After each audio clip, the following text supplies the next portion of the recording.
I've got a bit of a checkered history with surround sound amplifiers.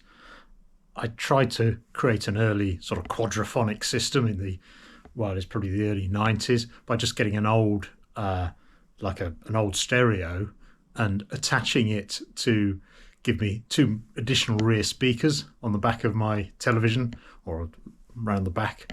So it was a bit of a bodge job. It didn't work that well. I actually used the graphic equalizer so that the bass and the treble were elevated so that the sounds, the explosions, etc., would tend to come from all around. But it sort of worked. I did later buy a Dolby Pro Logic surround amplifier and a Yamaha one, and that worked a lot better. That's the thing with the sound steering signal. But it's still, compared with modern Dolby digital systems, it's that sort of thing. It's just complete rubbish, really. I then later splashed out in, I don't know, 2004, 2005. I splashed out in a Marantz, big silver thing, and that was all right. The sound quality wasn't that brilliant. At least it had sort of preamp output, so I could push the front two channels through the through my name hi-fi amplifier, which drives the Riga Ella speakers.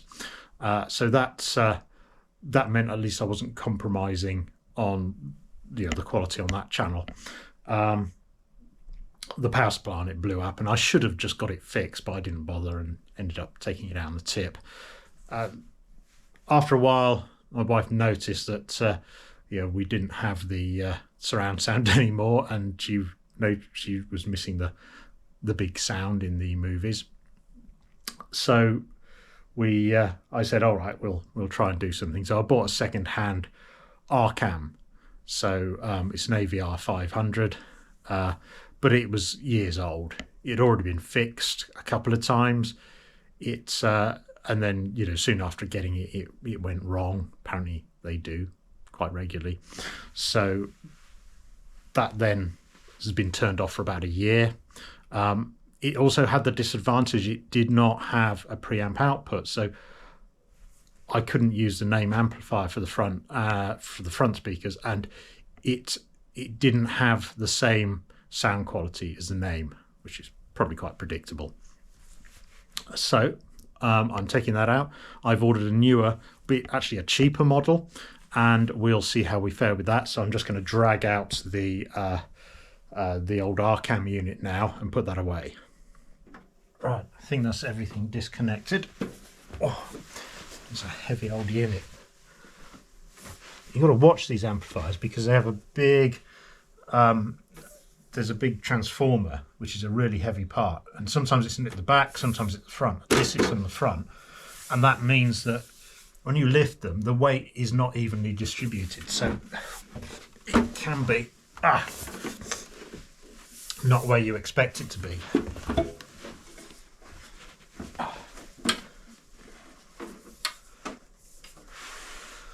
So I may take a look at this and get the soldering iron out and see if I can fix it. I think it's just the... actually, I had replaced the capacitors and the potentiometers in this, and it's probably just the bias currents I've got set wrongly, so I could probably have another go at that. But it is quite an old unit, and if I replace this 13-year-old television set, I'm not sure this will be, sort of the high enough technology for that. So I've got a new device turning up today. Oh, and down here, see, I've been quite careful about labeling all of these different cables so I know what they are. Yeah, you can see this is just mains wire, but I think that's the subwoofer.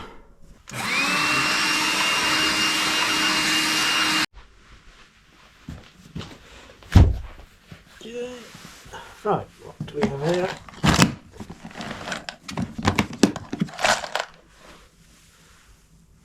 That's clearly a lot slimmer than the old unit.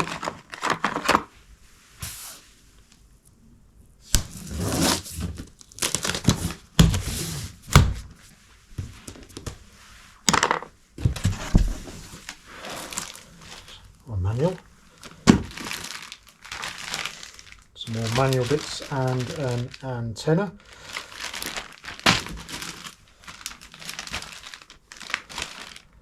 Appears to be some sort of cardboard stand for the microphone for measuring the sound. There's a remote control.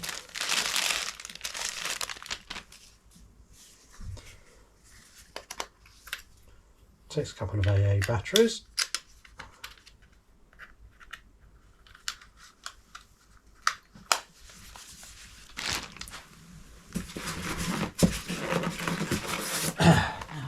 That's a microphone for the for measuring the sound. There's AA batteries for the remote control.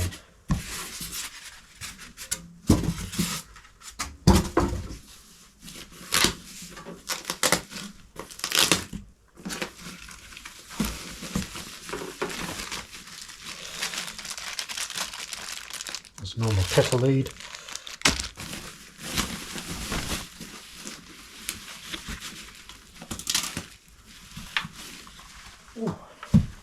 Still reasonably heavy. Well, that's it compared with the old one. So it's definitely a lot slimmer than the Arcam. Doesn't have the power. Looks like it's, yeah, I think it is the same width, or if it might be a few millimeters wider. Right, so you reckon it was a bit wider, so let's see if it'll fit. It's tight. Oh, look at that, it's perfect. Yeah, it's because the Rotel CD player is slightly wider than normal, yeah, and the Marantz is just a tiny bit wider as well. So, but they fit. I mean, that could sit on top of that if necessary, but no, I think they're good. So it's actually come with quite a neat little set of stickers for stick on the actual as labels. That's a good idea. Well, although we've actually got, I've already labelled everything up with these little tags that I got from WH Smith's or somewhere.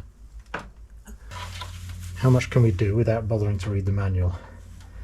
So the speaker connections, you've got sort of normal screw ones, so you can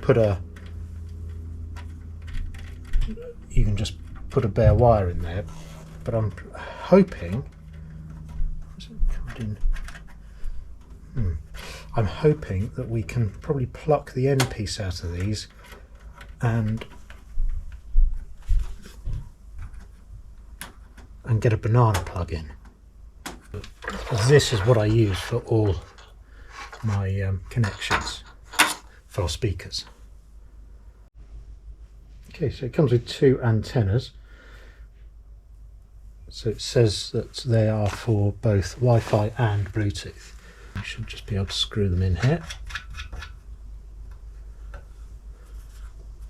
And then you can rotate them as necessary.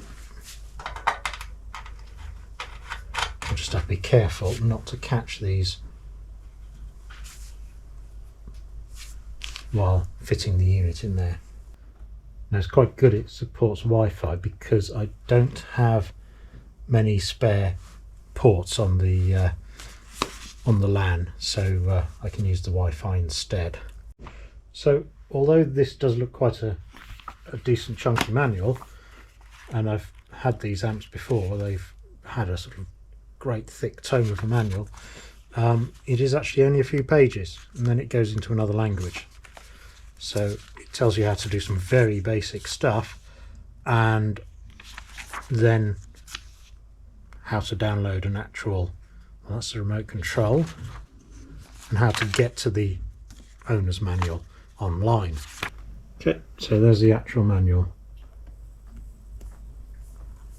Okay, so looking closer at these speaker connections, I thought you would have to strip the wires and poke them in here, which I hate that sort of thing.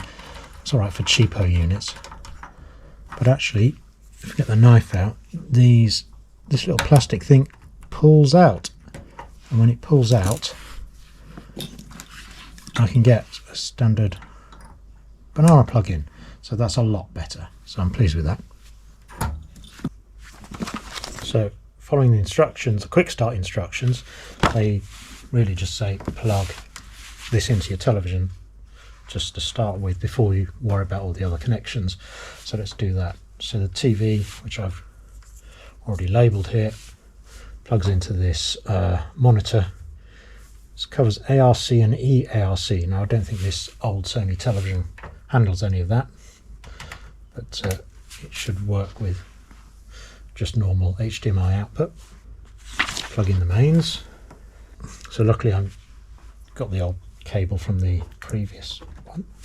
Red on the button there, so it's doing something. AV surround, receiver, cable sat, thinking about it. Okay, sounds like the power amp's clicking in.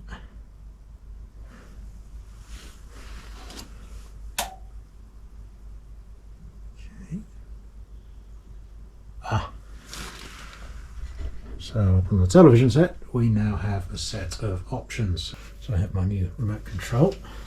I guess this can be quite easy. English. Next. Okay. Do we have all of those items?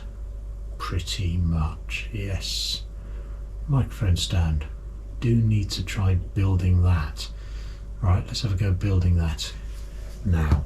This is a microphone stand. Okay, so it comes with some instructions.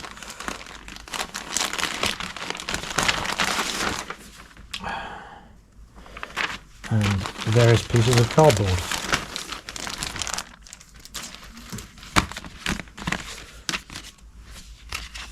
So that just folds out. And then, oh, I see, we have various of these tubes that I guess, yeah, then just sit on top of here. Okay, so I guess the idea is to set this up at the appropriate height for your listening position.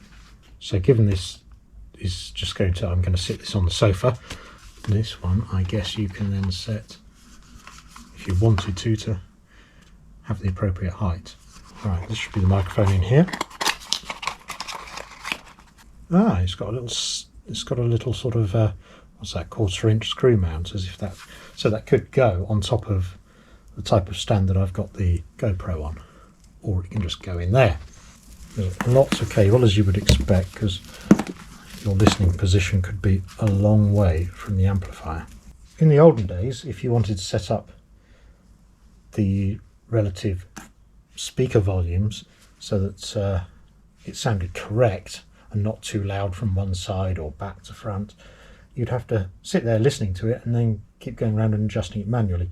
I think the idea now is with these microphones is that you can put a microphone where your head normally goes, and it will then listen. It'll play a white noise through each speaker in turn, listen to it, analyze it, and then it'll automatically adjust the volume for you. The Arcam had the same sort of system. It didn't come with this little cardboard setup. Stick that in there, stand that up to about my height, and then I guess you just press this little divot in to keep it there. There we go. And then this goes, just sits there, and then we rotate it round, yeah, till it locks in place. That is about my sort of head height, because I'm extremely lazy and I slouch badly on the sofa. Stick that there, yeah, and then this plugs in somewhere on the amplifier. Enter for next. Speaker setup. We'll leave that for the moment until I've got actually everything plugged in. It's amazing the manual doesn't actually tell you this.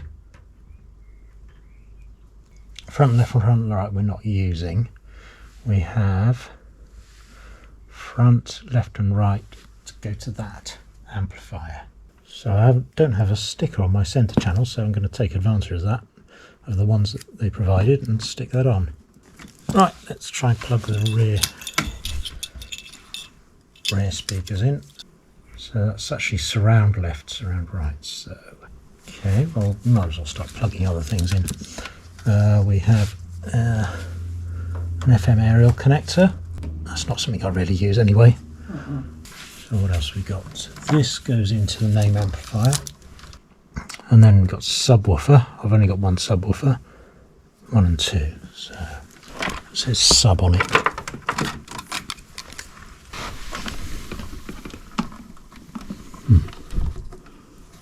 Where they both plugged in. Okay, well, for some reason the subwoofer's got 2 inputs, so I'll connect both of them because I don't know which is the important one. Television.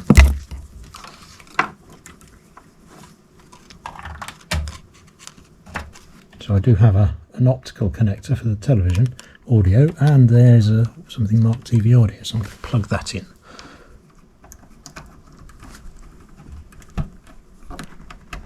That's the centre channel, so we know about that, so we can connect that centre.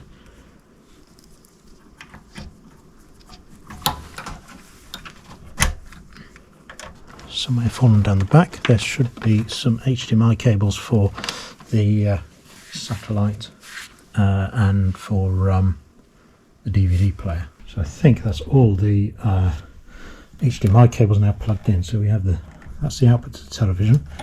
This one is just a spare cable that goes to plug the PC in if I want. That one goes to the CCTV system. This one says DVD, but it's actually a Blu-ray player. Oh, this is the Amazon Fire Stick thing, which has got a separate power supply for to run it. Then we have got that's Virgin box. Right, so I'm going to leave it sat on its box. I'm not going to slide it back in because I know if I slide it back in I'll find something I haven't connected. Let's turn the name on. Turn this on. I heard something there. So I've put the volume controls on the subwoofer and on the name at their 12 o'clock position, which I tend to do. So now we can try and go through the speaker setup. I see setup mic. So I'm guessing then this thing needs to plug into here. Yeah, we've done all that. It's just telling us how to actually do the speaker installation. Yes. Oh, is this going to take us through one speaker at a time? Do you have centre speaker? Yes. Okay. Okay. No.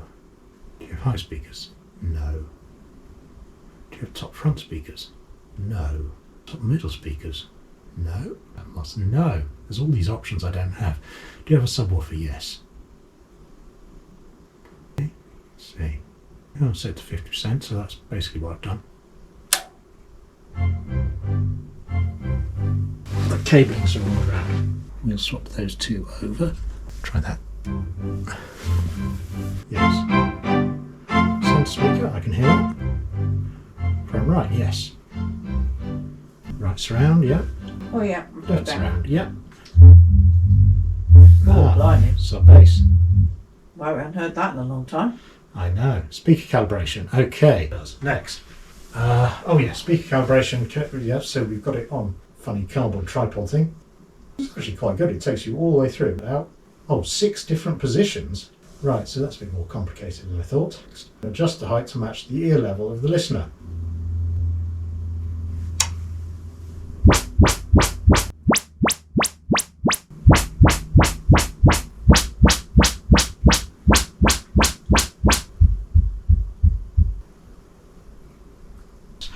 Where they want it, or there. Let's try next, see what happens next. Worked that bit out already. Network setup. We will assist you with connecting your AV to your home network. We'll do that. If you have an Apple device running iOS 7 or later, launch the Settings app. Don't have one of them. If you have a different device, please select Other. So, That's passcode entered. Something about Russian espionage charges, so that's obviously the Wi-Fi, also the internet. Please select a name for your device. Call it after the model. Network control must be enabled to control your AV receiver. Oh yeah, let's turn that on. Do you want to turn on auto update? Yes. Greenwich Mean Time. Do you want to enable the HDMI control function?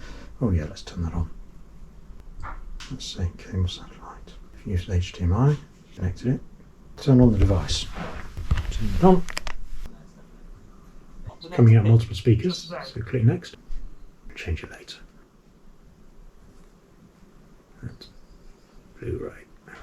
Right, it's plugged in. Oh, it's sticking in there.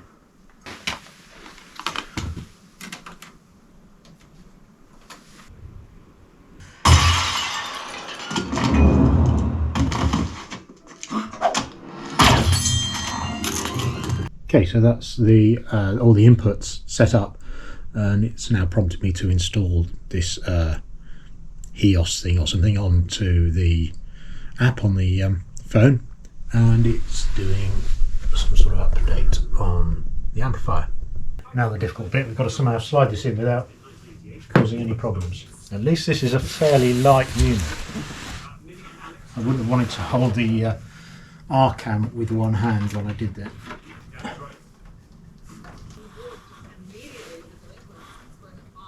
That's interesting. With the turned it off, it's sounds coming out of the TV speakers, which we never have on normally. Press that. And now the sound comes from it. You now have a chance to win our pointless jackpot. Well, that was quite an easy process. So quite happy with that. That wasn't too difficult to do. I think it was quite good the way that it talked you through the whole process. So okay, well, let's see what's on the yeah, I'm pleased with that. The sound seems to be fine, so good. We'll try it out now. So I've had the Marantz a couple of months now, so what do I think of it? Well, actually, I was going to say I'm quite pleased. So there was a bit of a hiccup initially. That we went away for the weekend. We were quite pleased. We got it all set up, went away for the weekend, came back, and suddenly there was no video. When we went to watch Virgin, we just got a whole load of interference. It looks like the input had gone wrong. Now, the supplier I got this from was fantastic. When they originally delivered it, it just like turned up the next day. When I said there was a problem with it, they said, "Have you got the packaging? Just put it back in there. We'll send you a new one." And pretty much next day, a new one arrived. Swapped it over, sent the old one, or the courier took the old one back. So fantastic service there. I think that helps getting a proper UK supplier who's actually a hi-fi shop. That makes all the difference there. So when I set up the replacement one, it was obviously a lot quicker to set up. I took some screenshots of what I'd configured the settings for. I used the Audiosee or whatever it's called, the sensor thing to read the sound of the speakers and set all the levels. What I did learn fairly quickly was that the sound I felt was biased a bit too much to the rear and not enough to the center. But you can go back into the application and you can manually override the settings. So I bumped up the center a bit more, I dropped down the rear speakers, and that gave me the clarity I wanted. I wanted to be able to hear people's voices a lot more clearly, and just have less coming from behind, but having the effects coming from behind. So, I mean, this is, I'm trying to remember the name, the model of the center speaker I've got. It's a Canadian brand from Montreal, I think. So the hi-fi speakers on either side are old Rigarellas I bought in the 80s, and the back I've got some Castle Trents. And actually, once I'd adjusted the sound like that and made those sort of fine adjustments, I was extremely impressed with it. Maybe the technology's moved on since my previous Marantz, which was some years ago, and that was a much bigger unit, a much bigger amplifier, had much more power than this. But yeah, when I went to play things like Master and Commander, the surround sound was fantastic. The clarity, the detail, it really was stunning. It certainly made my wife jump a lot, but it wasn't, not in the sense that it was just very loud. Now, actually, that brings me on to another point. This is not, as you can see, it's quite a small unit. It's quite compact. It doesn't have the size of amplifier that you might be used to. So I find that I tend to run it at sort of up to 70 out of 100 on its audio setting. But actually, that's fine. I mean, I don't know if you can see the size of room I've got. It's a sort of moderate size living room. If I had a bigger living room, this would probably not be enough amplifier. But certainly on this, it's absolutely fine. And with these speakers, now bear in mind, of course, I'm not powering the front speakers or the subwoofer from the actual amplifier. The amplifier is only really powering the center and the rears. So it's not really doing that much physical work. But actually for here, it's fine. Now I've used the obviously Marantz, I think, are owned by Denon these days. Is that right? But you get this app on your phone that you can stream music to it. And I was a bit sort of hit and miss about that initially. I didn't find it work that well, but it was actually, I quite like it now. I've sort of set it to the things I want, and it does successfully stream music, and all I have to do is turn the amp on and then just on the application say, oh, play this track, and bang, it comes out, and I can control the volume from the app. So I'm pretty happy with that. So on the whole, yeah, I'm really impressed with this amplifier. I think it was under 700, and compared with all the hassle I've had with previous amplifiers and the sound quality I've had with previous amplifiers, this just wins over the lot. So yeah, I'm very impressed. Right, I think I'll go and put a film on now. Okay, cheers everyone.